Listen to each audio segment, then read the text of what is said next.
The New York Giants now own the number 5 and the number 10 pick in the 2026 NFL Draft. And on today's show, I'm going to go over my top 10 players. And the Giants should be picking 2 players from this list. You're watching Giants Now by Chat Sports, and we are presented by PrizePicks. We'll tell you more about them later on in today's show. This is essentially like a mix-up of my big board, kind of just with players that I want the Giants to take. And if you've been watching this channel over the past couple of weeks, I have made it clear that Jeremiyah Love is, in my opinion, the best player in the draft, and he is the player that I want the most for the Giants to pick at number 5. There are a bunch of reasons for this pick, but I come back to this. He's the best player in the class.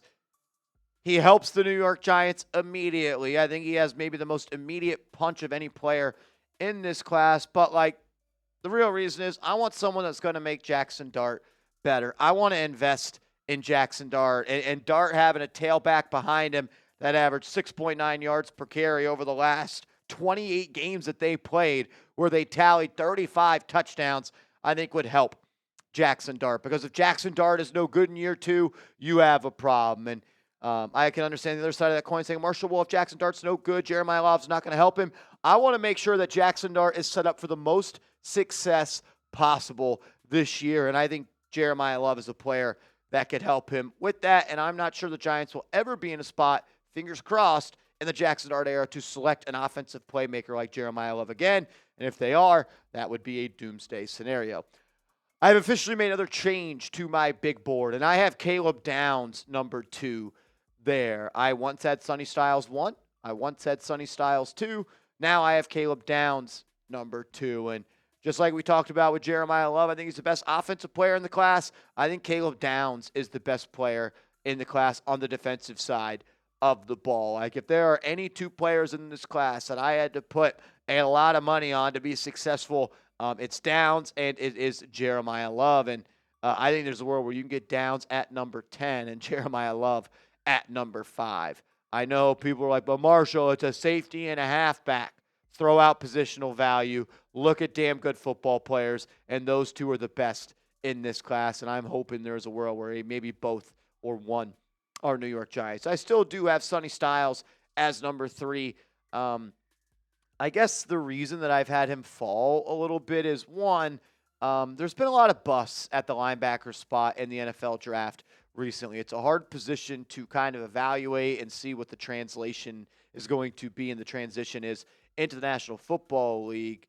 I also worry about his play strength to a point. I think sometimes he's more of a get you on the ground tackler instead of a put you on the ground tackler. And I know he only missed 1 tackle last year. He doesn't miss tackles, but he will sometimes give up more yardage because he is tackling high, and he's more so of just like a swarmer, a wrap-up and spin guy instead of put my face mask in your chest and blow you back. I think he's still going to be a damn good player, but he comes in at number 3 on my big board at this point. Number 4 on my big board for the Giants is Francis Mauigoa, the offensive tackle out of Miami. Is there a world where you could get Jeremiyah Love at 5 and Mauigoa at 10?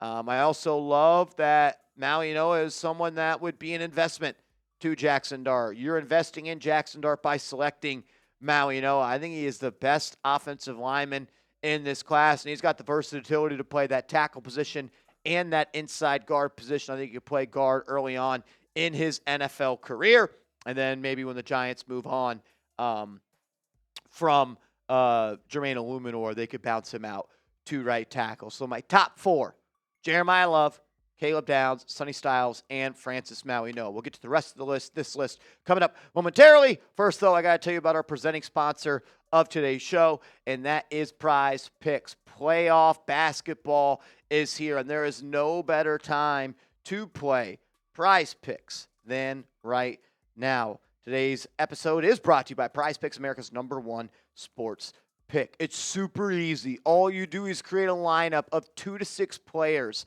and you simply pick more or you pick less on the stats that PrizePicks sets for each individual player. And when you download the app and use the promo code HMA, after you play your first $5 lineup, you get $50 in lineups instantly. I cashed in on my game one Knicks-Hawks lineup because I took the more on Jalen Johnson points, more on Josh Hart rebounds, and more made threes for OG Anunoby. I turned $25 into $67.50. You can roll with my picks or fade my picks and easily follow them by going to the social feed feature and typing in @MarshallGreen_ and giving me a follow.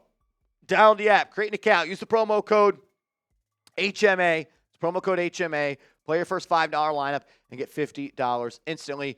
All that information is clickable down in the comments and description of today's show.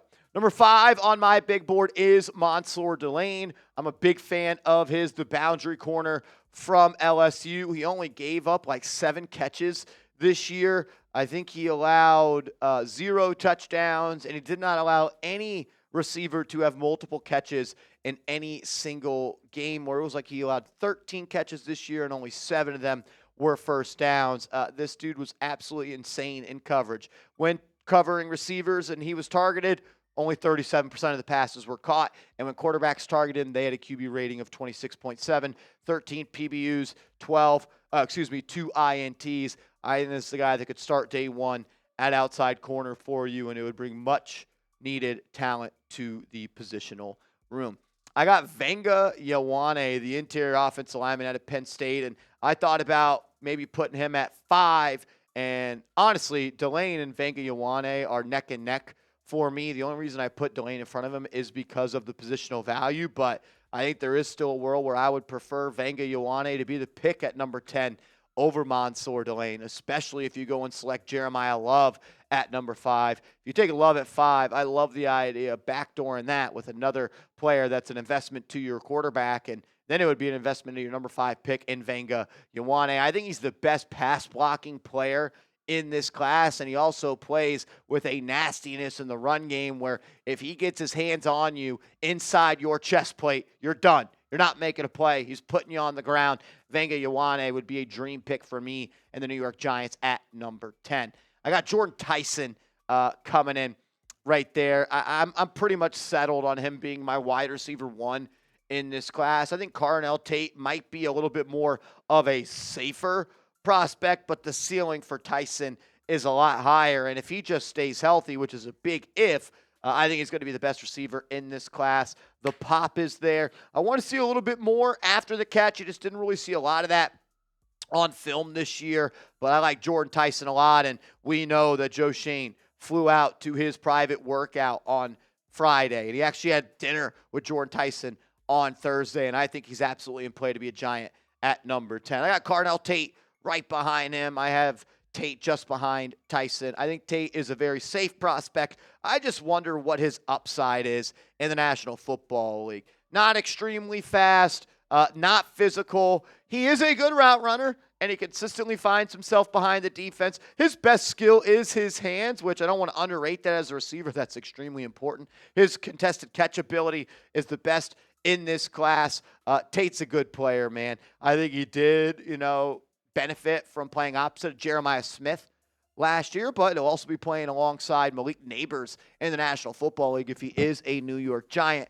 So keep your eyes on Carnell Tate with the Giants at maybe the number 10 overall selection. I've got Spencer Fano, the offensive tackle out of Utah. I see him more as a guard in the NFL, and I think you could pick him at number 10, and he could be your day one starter at that right guard spot. A little bit more finesse of a player than you see in Olaivavega Ioane. I think that's kind of shown there in the weight that he carries at 6'6", 300 pounds. There are people in the NFL that he also think that he could play the center position as well. But Fano was really good last year for Utah, did not allow a single sack. I think he's a little bit better as a pass blocker than he is a run blocker. Still a good run blocker, and overall a pick like him at 10 is once again an investment in Jaxson Dart, and I'm totally cool with that. I don't love saying this because I don't even necessarily believe it. Rueben Bain comes in at number 10 on my big board. This is like a luxury pick for the Giants.